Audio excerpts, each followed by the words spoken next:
The ultimatum that changed everything. The stars above New Geneva colony had never looked so threatening. Captain Elena Rodriguez stood on the observation deck of the orbital defense station, watching as massive shapes blotted out entire constellations. The Zektar hegemony fleet had arrived 3 days ago, and their ships were unlike anything humanity had ever seen. Each vessel stretched 4 kilometers, their crystalline hulls gleaming with an otherworldly light that made the human soul feel small. Captain, we're receiving another transmission from the flagship, Lieutenant Commander Jackson reported, his voice tight with barely controlled fear. The young officer had seen his share of combat against pirates and rogue colonies, but this was different. This was extinction staring them in the face.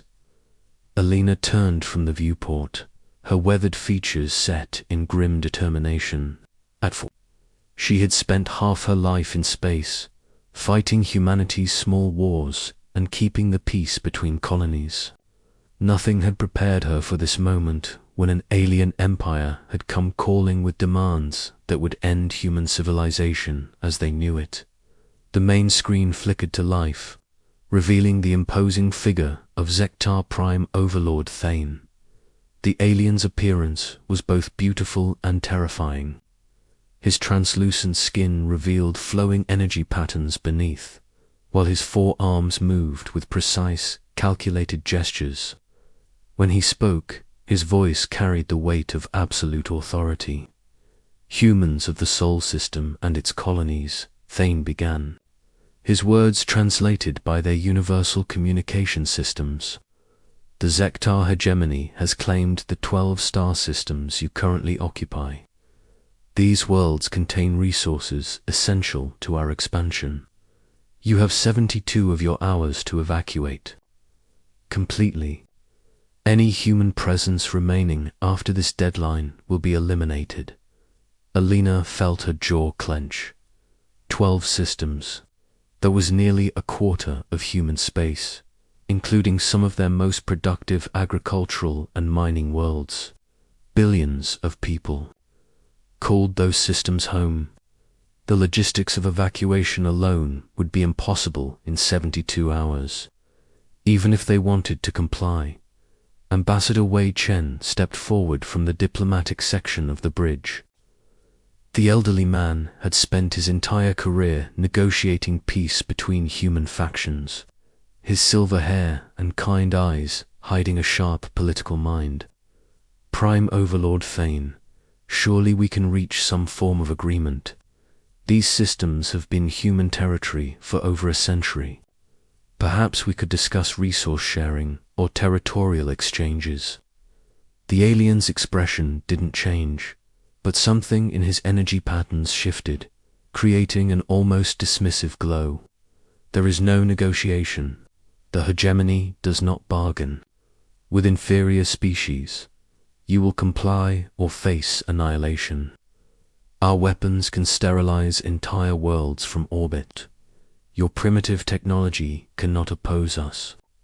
Dr. Sarah Mitchell, the station's xenobiologist who had become an impromptu strategic advisor, studied the alien commander carefully. She had spent years analyzing alien cultures and behaviors, and something about the Zektar disturbed her beyond their obvious threat. "Captain," she whispered, "they're not just demanding territory. Look at their fleet positioning and their language patterns. They're testing us." Elena nodded slightly, keeping her expression neutral as Thane continued his ultimatum. "To demonstrate our resolve, we will destroy one of your outer colonies if you do not acknowledge our authority within 12 hours. Choose wisely, humans. Submit now, or watch your species burn." The transmission ended, leaving the bridge in heavy silence. Elena looked around at her officers, seeing the same mixture of fear and anger on every face. These were good people, trained professionals who had dedicated their lives to protecting humanity. Now they faced an enemy that outnumbered them thousands to one. "Ma'am," Jackson said quietly. Admiral Harrison is requesting immediate communication from Earth Fleet Command. They want to know our recommendation. Alina walked to the Central Command console, her mind racing through impossible calculations. The Zektar fleet consisted of over 8,000 ships, each one larger and more advanced than anything humanity had ever built. Earth's entire military force numbered less than 300 vessels, scattered across dozens of systems. Traditional military strategy suggested only one option: surrender and hope for mercy, but something in her gut rebelled against that logic. She had seen bullies before, both human and otherwise. The Zektar weren't just taking territory, they were demanding submission. They wanted humanity to kneel, to accept their place as an inferior species in a galaxy ruled by might. Dr. Mitchell Elena said, turning to the xenobiologist, "In your studies of alien cultures, have you ever encountered a species that gave ultimatums they expected to be refused?" Sarah's eyes widened with understanding. "You think they want us to fight?" "I think they want us to try to fight," Alina corrected. "There's a difference. They want to make an example of us, to show the galaxy what happens when a younger species challenges the hegemony. But they're expecting a conventional military response." Ambassador Chen shook his head. "Captain, even if you're right about their motivations, we cannot win a direct confrontation. Their technology is centuries ahead of ours. We should attempt diplomacy until the very last moment." Alina appreciated the ambassador's dedication to peace, but she could see the truth in the tactical displays surrounding them. The Zektar had positioned their fleet not for negotiation, but for a swift, decisive slaughter. They had studied human military doctrine and prepared for exactly the kind of resistance Earth's generals would mount. "Open a channel to all human colonies and Earth itself," Alina ordered. "Full spectrum broadcast." "Captain, what are you doing?" Chen asked, alarm clear in his voice. Alina straightened, looking directly into the camera as communications established. The link across human space, her image appeared on screens in homes, offices, schools, and factories. Billions of people stopped what they were doing to listen. "People of humanity," Alina began, her voice steady and clear. 3 days ago, an alien empire called the Zektar Hegemony entered our space. They have demanded that we abandon 12 of our star systems within 72 hours. They promise to destroy us if we refuse. She paused, letting the weight of those words settle across human civilization. "I want you to understand what this means. They're not asking for negotiation or compromise. They're demanding that we accept our place as a lesser species, that we bow to their superiority and abandon billions of our people to whatever fate they choose." The camera zoomed in on Elena's face, capturing the fire in her eyes. "I have spent my life protecting human colonies from pirates, rebels, and natural disasters. I have seen what humans can accomplish when we work together, when we refuse to accept that something is impossible. Today, I'm asking every human being to remember who we are on Earth, in the sprawling cities and quiet farms. People listened. On distant mining colonies and research stations, families gathered around screens. On cargo ships traveling between stars, crews stopped their work to hear what their military commander would ask of them. The Zektar expect us to fight like they do, with warships and organized fleets. They've prepared for that kind of war, and they would win it easily. But they don't understand humans. They don't know that our greatest strength has never been our weapons or our technology. It's been our refusal to accept defeat when we know we're right." Alina gestured to the viewport behind her, where the alien fleet hung like a dark constellation. In 8 hours, I'm going to take our defense fleet and attack their forces. I'm not ordering anyone to join me. I'm not promising victory. But I am telling you that if we're going to lose, we're going to lose fighting. And maybe, just maybe, we'll show them something they've never seen before." The transmission ended, but Elena's words echoed across human space. In the silence that followed, something extraordinary began to happen. On the agricultural world of Kepler-4 for 2b, Farmer Thomas Anderson looked at his massive terraforming machines and made a calculation. These devices could reshape continents, moving mountains and redirecting rivers. They could also, with some modifications, launch projectiles at tremendous velocity. On the mining station orbiting Wolf 359, Supervisor Maria Santos stared at her industrial excavators and processing equipment. These machines could slice through asteroids and refine metals with precision. They could also, she realized, do considerable damage to anything that got in their way. In the research facilities of Proxima Centauri, scientist David Kim examined his experimental propulsion systems and quantum field generators. These were peaceful technologies designed to advance human knowledge and exploration. But an asterisk. Across 12 star systems, ordinary humans began to see their everyday tools with new eyes. The Zektar had prepared for war with Earth's military. They had not prepared for war with humanity itself. Elena's gambit had worked. She had not asked for surrender or demanded sacrifice. She had simply reminded her species who they were, and now they were responding in ways no alien empire could have predicted. The real battle was about to begin, and it would be unlike anything the galaxy had ever witnessed. Asterisk, the galaxy learns. What humans call impossible, Captain Elena. Rodriguez stood on the bridge of the ESV Defiance as her small fleet approached the Zektar formation.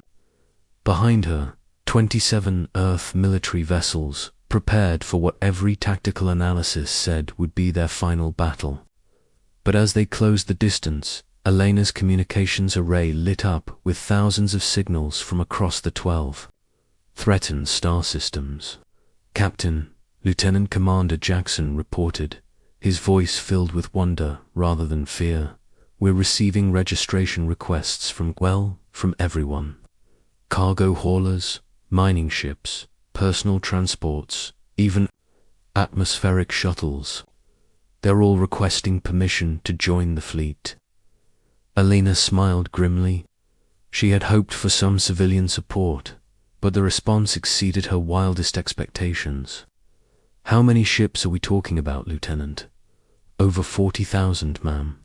And the number keeps climbing."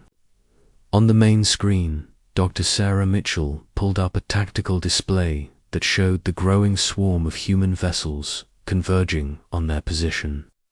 The ships came in every size and configuration imaginable. Massive cargo haulers designed to transport goods between systems flew alongside tiny personal craft barely large enough for a single pilot. Agricultural ships with terraforming equipment traveled next to research vessels equipped with experimental technology. "Captain," Dr. Mitchell said, studying the alien fleet's positioning, "the Zektar are repositioning their forces. They seem confused by the number of approaching vessels." Elena could understand their confusion.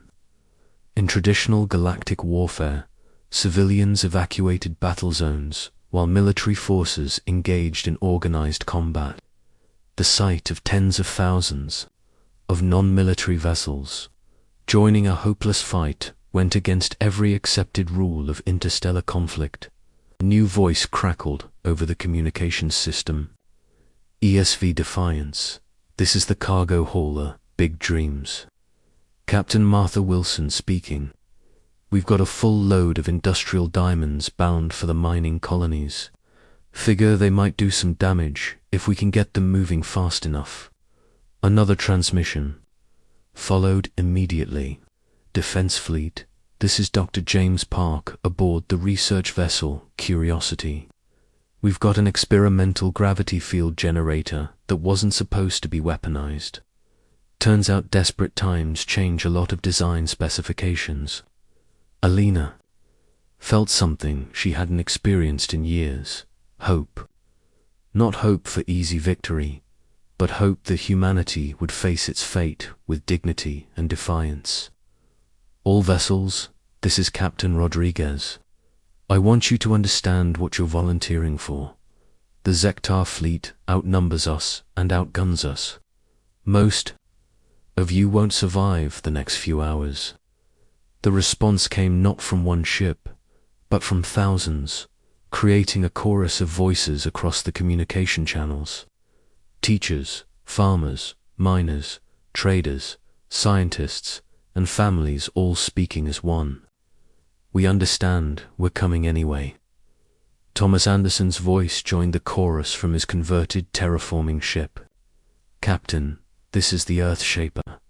My crew has turned our continental movers into mass drivers. We can't promise accuracy, but we can promise impact. Maria Santos transmitted from her mining vessel. Defense Fleet, the Rock Crusher is armed with industrial cutting lasers and loaded with raw platinum. We're not much to look at, but we've got attitude. As the human swarm approached the Zektar fleet, Prime Overlord Thane watched from his flagship with growing bewilderment. His tactical officers had prepared for every conceivable human strategy except this one. Their sensors detected weapons, signatures from thousands of ships, but none of them matched known military configurations. Supreme Commander, his chief tactical officer reported, the humans appear to be using industrial equipment as weapons. Terraforming devices, mining lasers, cargo containers filled with various materials. It's highly irregular. Thane's energy patterns shifted to display irritation. Irregular warfare from an inferior species. Destroy them quickly and proceed with the occupation. But as the Zektar opened fire, they discovered that irregular could be devastatingly effective. The human ships didn't maintain formation or follow predictable attack patterns. Instead, they swarmed like angry insects, each vessel using whatever advantages it possessed. The agricultural ship Earthshaper used its terraforming cannons to launch containers of modified soil at tremendous velocity. When these containers struck Zektar hulls, they released clouds of genetically modified bacteria designed to break down crystalline structures. The alien ships began to develop spreading weak points in their armor. Mining vessels like the Rock Crusher focused their industrial cutting lasers on specific points on enemy ships, creating precision damage that military weapons couldn't achieve. Their intimate knowledge of material science allowed them to target the exact frequencies that would cause maximum structural damage to crystalline hulls. Research ships contributed their experimental technologies in ways their designers never intended. Dr. Park's gravity field generator created localized space-time distortions that disrupted Zektar navigation systems. Other research vessels released clouds of nanoscale machines designed for planetary surveys, but which could also infiltrate alien computer systems and cause cascading failures. Even the smallest human ships found ways to contribute. Personal transports loaded with household chemicals created impromptu chemical weapons. Student pilots in training craft used their small size and maneuverability to target sensor arrays and communication equipment on massive alien vessels.